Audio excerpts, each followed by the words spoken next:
थोडं लक्षात आहे करता सांगा. तुमच्या घरात गडगंज संपत्ती जरी असली, खाऊ द्यायचं कोणाच्या हातात? चाले हे शरीर कुणाचे सत्ते, कोण बोलवितो हरिवीन, देखली ऐकवी एक नारायण, तयाचे भजन चुकू नका. चक्रधराने सांगितलं अल्पाहार असावा, अल्पनिद्रा असावी. आचरणाच्या बऱ्याच बाबी प्रतिपादन केल्या, पण थोडं होईन लागणच ना. ते तरी खाऊ द्यायचं कोणाच्या हातात? ते म्हणते देवाचं देण आम्हाला काही कमी नाही. 4-5 एकर वावर आहे, 100 पोते गहू झाले. देवाचं देण आम्हाला काही कमी नाही, पण कव्हाच कोणतीच पावती फाडीत नाही.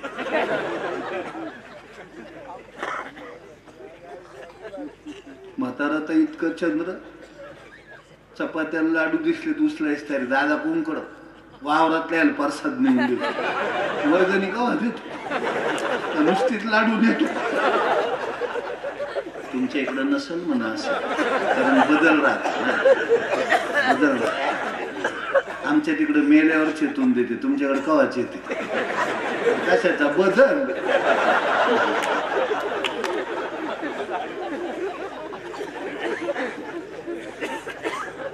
ती देवाचं देण आम्हाला काही कमी नाही.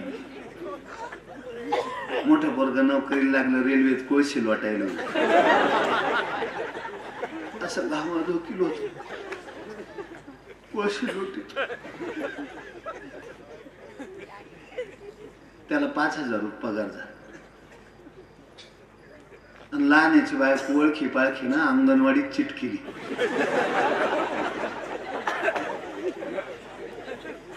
लहानाची बायको ओळखी पाळखी ना अंगणवाडीत चिटकिली. हरभऱ्याचा तांदूळाचा असा ऊत आला, ते हरभरे चावीत नाही तसेच गिळी ते तकुंकड घुगऱ्याच घुगरी आहे.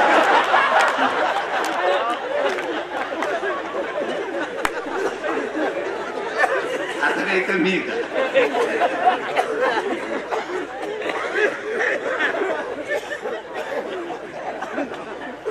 आता सुख मिळायला पाहिजे की नाही? म्हणून ती काही कमी नाही, पण काय करावं? 2-4 रोजापासून म्हातार असं गुंगल्यावानीच करत.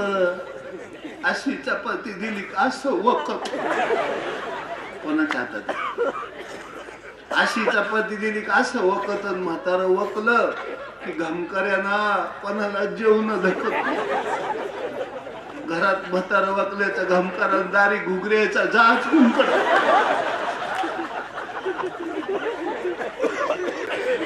5,000चे नुसते म्हाताऱ्याच्या छातीचे पोटाचे फुट्टू झाले. फुट्टू देलती का वर्गणी? असे बिताडीला फुट्टू पाय त्याच्याकडे महिना 1.5 महिना.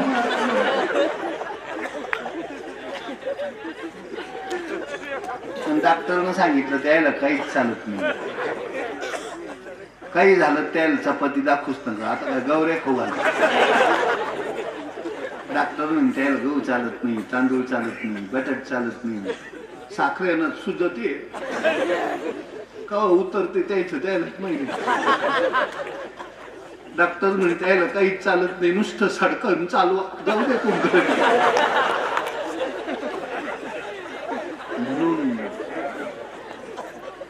म्हणून गरज आहे.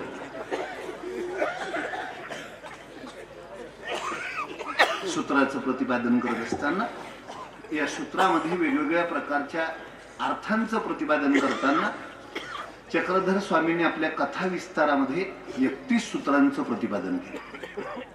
ती सूत्राची नामावली अशी साधारणतः प्रतिज्ञा सूत्र, ज्यात 32 लक्षणांचं प्रतिपादन केलंय. प्रमाण सूत्र, ज्याच्यामध्ये अनुभवाचं ज्ञान प्रतिपादन केलेलं असतं. दृष्टांत सूत्र, जे अशक्य प्राय असलेली गोष्ट शक्य तितक्या सहज कळावी म्हणून प्रतिपादन केले. त्यानंतर उत्पत्ती सूत्र, ज्यातून क्रियेचं फल सांगितलंय, ज्यातून पदार्थ ज्ञान होते. विषय प्रदान सूत्र, ज्यातून तो विषय व्यवस्थितपणाने मांडण्याचा प्रयास केला जातो. विवेक प्रबोधक सूत्र, उत्सर्ग सूत्र, अपवाद सूत्र, एखाद्या गोष्टीचा निषेध केला जातो म्हणून त्याला निषेध सूत्र म्हणले. विरोध काकूसूत्र, कथेचं प्रतिपादन कथासूत्र, ज्यातून निश्चित भावार्थ लक्षात आणून देण्याचा प्रयत्न केला जातोय त्याला भावार्थ सूत्र म्हटलंय.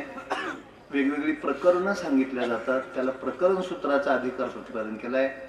अस्तित्व सूत्र, निर्देश सूत्र, निर्णय सूत्र, पक्षसूत्र, प्रभेद सूत्र, अशंक सूत्र, आक्षेप सूत्र, कार्यसूत्र, लक्षण सूत्र, स्वरूप सूत्र अशी 31 सूत्रांची नामावली आहे.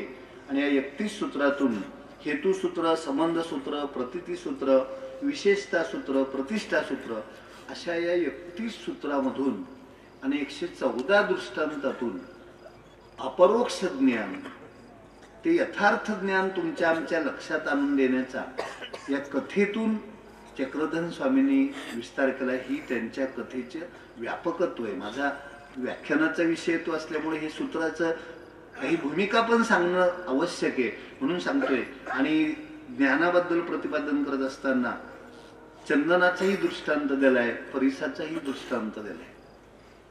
लक्षात घ्या, परीस लोखंडाचं सोनं करतं पण दुसऱ्या धातूचं करत नाही.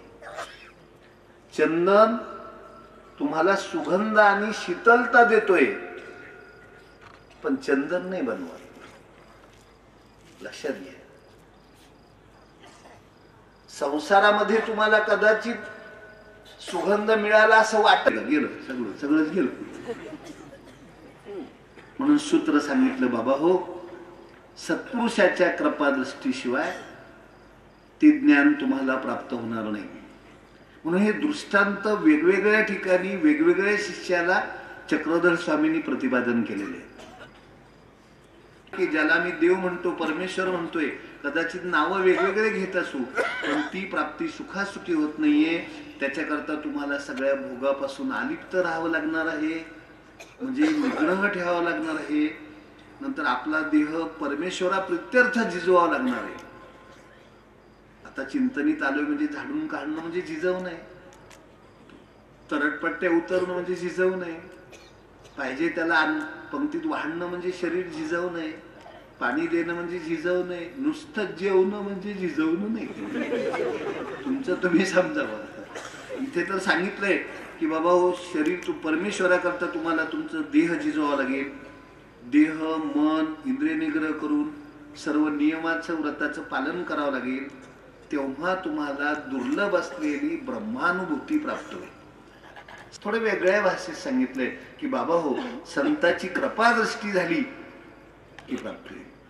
आता सहज चालता चालता उगं पानं चाळून मी बाबुळगावकर शास्त्री महाराजांचं चरित्र पाहिलं, मार्गस्थ मधला पहिला भाग. त्याच्यात अगदी म्हणजे 17व्या वर्षी 12 खडी शिकून 27 पुस्तकं लिहिले. म्हणजे वेगवेगळ्या सत्पुरुषाच्या सानिध्यामध्ये त्या दिव्य ज्ञानाची प्राप्ती करून प्रतिपादन केलं. म्हणून सत्पुरुषाच्या संगतीशिवाय भगवत दर्शन होणं शक्य नाही. एक दृष्टांत सांगतो. ते कसे महाराज होते आणि तीर्थयात्रेला चालले. पहिल्या काळात तीर्थयात्रा असायच्या, आजही तीर्थयात्रा आहेत, परंतु पहिल्या काळात साधनं नव्हती. 12-12 वर्ष लागायची तीर्थयात्रा करायला. पंढरपूरला जायला सुद्धा 1 महिना लागायचा. आता साधनं झालेत, माणसं रात्रीच बसतेत बसमध्ये, दिवस निघता पंढरपूर, गडबड आंघोळ केली की रात्री कापूस चोरायला वापस येऊ राहा.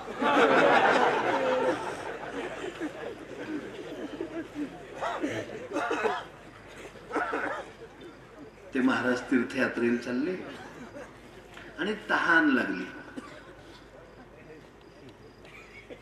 पहिल्या काळात काही नळ नव्हते, हापशा नव्हत्या, शिश्या तर नव्हत्याच बिस्लरीच्या.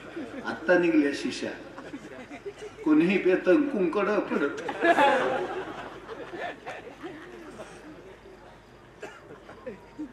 वरून बिस्लरी, त्याच्यात काही ओतून आणते.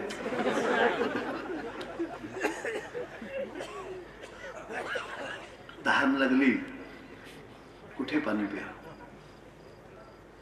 पहिल्या काळात काही नळ नव्हत्या. आता अलीकडे ग्रामपंचायती झाल्यात, घरोघर नळ झालेत. ग्रामपंचायतीला ठेपा नाहीये, छवाड्यात कावा खांदन कावा नळ जोडला. रातच खांदीत कुंकड जोडी.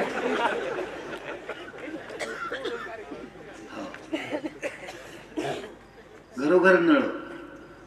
सासू म्हणते सुनबाई पाणी आलं पाय ना,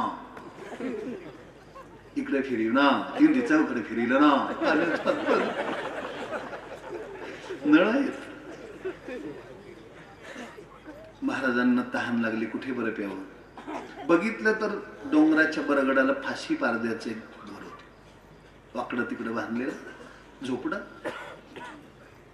बैल बांधलेला होता दरवाजात, रंगानं बांडा, शिंगानं हंडा, शेपटीनं लांडा.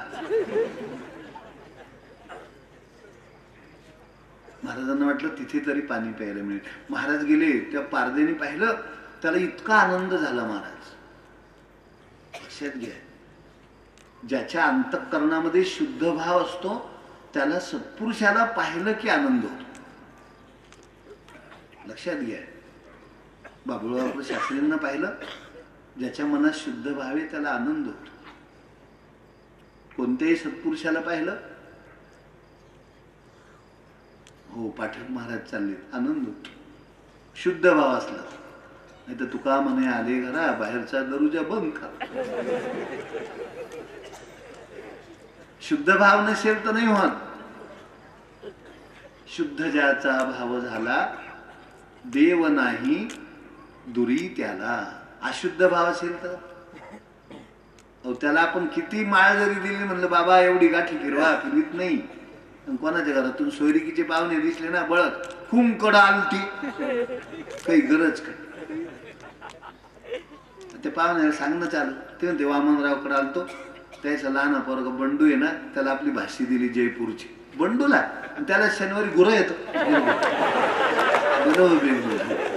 हे अशुद्ध भावाचं, दुष्ट भावाचं.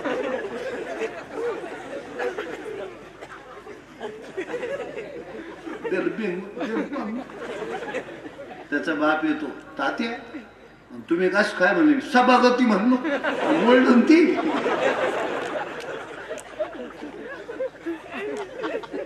म्हणून शुद्ध भावाची. त्या पारद्याच्या अंतःकरणात शुद्ध भाव आहे. त्यांनी पाहिल्यावर त्याला आनंद झाला. म्हणे बाबा मला तुमचं दर्शन झालं, मला नक्की देव भेटल. भावे जैसा तैसा हरी एक, काही नलगे एक भावाची कारण, तुका म्हणे आन विठोबाची. भाव लागतो, श्रद्धा. समजतच नाही त्यानं, त्याला अंधश्रद्धा जोडले. श्रद्धा श्रद्धाच असते, ती अंधश्रद्धा कधीच नसते. मला लक्षात घ्या, श्रद्धा श्रद्धाच असते. ती श्रद्धा असेल, ही एवढी माणसं आलीत का, पत्रिका आलते का तुम्हाला कोणाला घरी, काही फोन नाही. श्रद्धा, त्या श्रद्धेनं आणलं इथपर्यंत तुम्हाला, थंडीत वाऱ्यात. श्रद्धा की आम्हाला भगवत चिंतन ऐकायला मिळेल. चिंतनेमध्ये आम्हाला वेगवेगळ्या विद्वानांची विचारसरणी ऐकायला मिळेल. आमच्या वृत्तीमध्ये काही बदल करता येतोय का, आम्ही काय शिकलं पाहिजे हे आमच्या लक्षात. ही श्रद्धा घेऊन आली इथे. पत्रिका आलते कोणाला घरभर नाही महाराज. श्रद्धा. आता ज्यांना कळालेलंच नसतं ते होते इतक्या गारव्यात एवढे लोक बसले, अंधश्रद्धा, पाय छान झुसतात एवढे गारव्यात.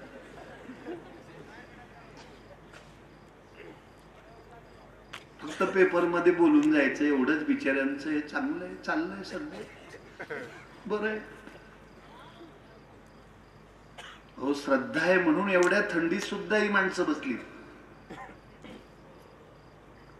कितीतरी तास बसणार आहेत, नुसती बसली नाही, कितीतरी तास बसणार आहेत. जेव्हा घोषित होईल चिंतनी संपली तेव्हाच ही मंडळी जातीये घरी. कामं नाहीत का, अशिक्षित आहेत का. हो श्रद्धा आहे. वेल ग्रॅज्युएट सुद्धा काही जण आहेत, वेगवेगळ्या परीनं त्यांच्या त्यांच्या व्यवसायामधले ते निष्णांत आहेत.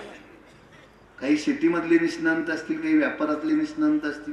प्रत्येकाच्या क्षेत्रातला प्रत्येक जण निष्णांत आहे, पण त्याची ती श्रद्धा आहे, तो शुद्ध भाव आहे, म्हणून त्याला इथं बसवलेलं आहे. हा शुद्ध भावच लागतो. त्या पारद्याच्या मनात तो शुद्ध भाव आहे. त्यानं पाहिलं, बाबा तुमचं दर्शन झालं, मला नक्की देव भेटन. त्याने ऐकलं होतं, संत दर्शनी हा लाभ पद्मनाभ जोडीला. बाबा बसा. त्याच्या घरात पलंग नव्हता, गादी नव्हती, सतरंजी नव्हती, बाज नव्हती, त्यांना ते पाखर धरायचा डबा मोळला चिपट. बाबा बसा. बसा म्हणण्यामध्ये सुद्धा भाव आहे. नाही तर आपल्या घरात पलंग असतो, सोफा असतो, गादी असती, पण आपण बसाच म्हणत नाही.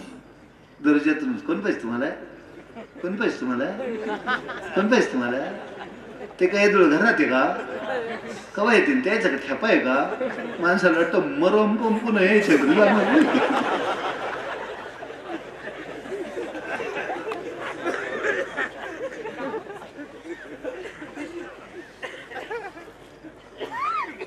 दृष्टांतातला अर्धा भाग संपत आलाय. 5 मिनिटात शेवटावर जाणार आहे.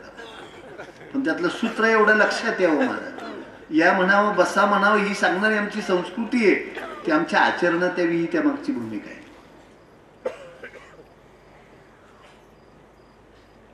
त्या फाशी पारद्याला महाराज म्हणले, अरे मला तहान लागली. बाबा आत्ता आणतो पाणी. भोपळ्यात पाणी होतं. भोपळ्यात असा कोरलेला भोपळा होता. वरण पोतडं बांधलेलं होतं. त्याला वरण सुतळी बांधलेली होती. गुफलेली सुताची दोरी होती. लटकवलेला भोपळा होता. गार पाणी होतं. पाणी पहिल्या काळात भोपळ्यात पाणी ठेवायचे आणि दुरडीत चपात्या ठेवायचे. दुरडी म्हणजे ते बांबूच्या कमटेची असायची. Original fridge. असं वारं लागतं, चपात्या खराब होत नाही. झाल्या तर कडक होत्या. सकाळी मस्त तेल चटणी कांदा खाल्लं तर खमंग लागत आहे. आता अलीकडे डबे निघले. त्या डब्याच्या घामान खालच्या 3 चपात्या भिजत या घामाना, आणि झाकणाच्या घामान वरच्या 3 भिजत. वरच्या आणि खालच्या भिजल्यानं मधल्या सादळत. त्या ज्याच्यात पोटात गेले एकदा फटफट चालू झाली बंद नाहीच. म्हणून दुरडीत चपात्या.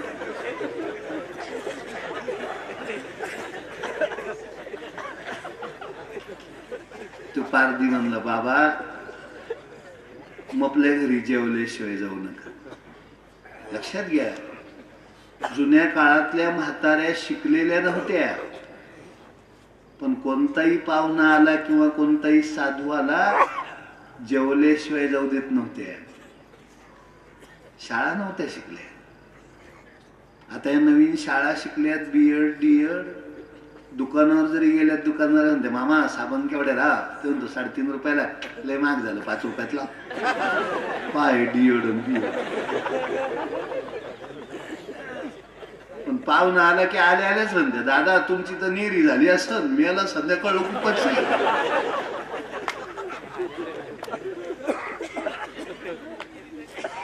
अशी पारधी म्हणला, बाबा माझ्या घरी जेवल्याशिवाय जाऊ नका आणि सांगा तुम्हाला कोणतं पाखरू आवडतं.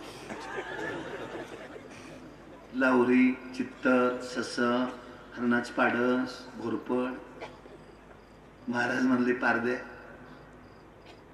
मला जे पाखरू आवडलंय, ज्याच्या शोधात मी घरातून बाहेर पडलोय, ते पाखरू तुला सापडणार नाही. नाही म्हणे, बाबा तुम्ही सांगा, मी फाशी पारदी आहे. गौशीन म्हणजे सापडी. तेव्हा महाराजांनी त्या पाखराचं वर्णन सांगितलं. राजस सुकुमार मदनाचा पुतळा, रवी शशी काळा लोपलिया, कस्तुरी मळवाट चंदनाची मोठी. पारधी म्हणलं, बाबा असं पाखरू मी कवाच पाहिलं नाही. पण महाराज खोटं सांगतील का? तो आणतो म्हणलं शोधून. आता हे पाखरू सापडणं सोपं होतं का? योगी आहे, दुर्लभ. योग्यांनाही जे सापडलं नाही. पण निष्ठावंत भाव भक्ताचा स्वधर्म. पारधी 3 दिवस हिंडला, सापडलं नाही. शेवटी एका झाडाखाली बसला. बाबा गौ संदना. झोप लागली, स्वप्न पडलं. माणसाला ज्या गोष्टीचा ध्यास लागला त्याचं स्वप्न पडतं. एका बाईनं दुसऱ्या बाईच्या नाकात नथ पाहिली. तिला वाटलं मला करायचं सखत, पण झोप पड लागली. तिला झोपात तिला स्वप्न पडलं. तिच्या नवऱ्यानं 5,000 रुपयाची नथ आणली औरंगाबादहून. गारपिटीचे पैसे आलते. तिच्या नवऱ्यानं 5,000 रुपयाची नथ आणली. गारपिटीचे पैसे आणले. गारपिटीचे पैसे आले. वावर नव्हतं पण तलाठी ओळखीत होता.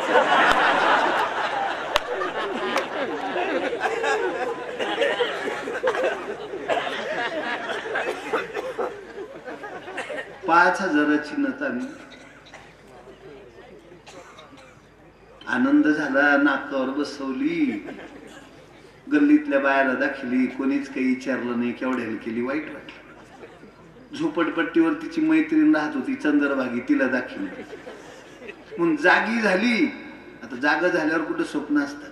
नाकावर हात देऊन पाधी येड्या बाबळीच काटा.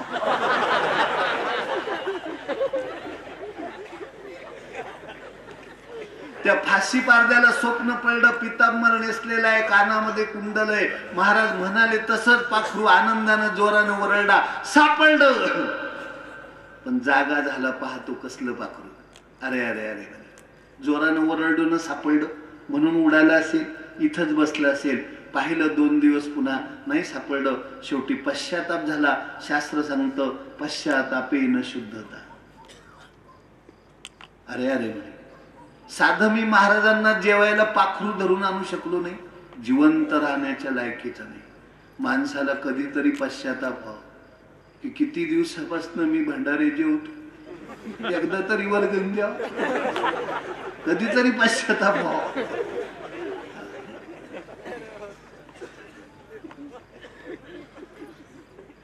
त्या फाशी पारद्याला पश्चाताप झाला, मी जिवंत राहण्याच्या लायकीचं नाही. भरभर भरभर लाकडं गोळा केले, काठशिवरीचा कापूस घेतला, गारगोटीवर ठेवला, छक्कन चेतवलं, पेटवले लाकडं जीव द्या करता.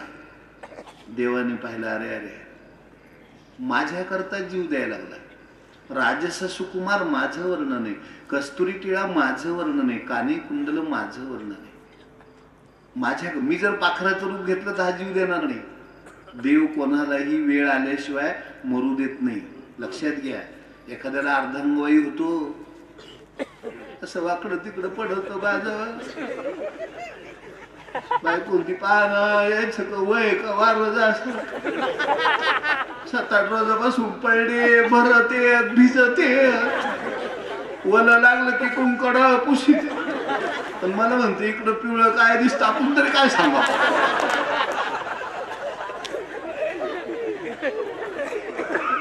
ते कोणता पाहुणाला हात जोडीत, देवान मला लवकर न्या.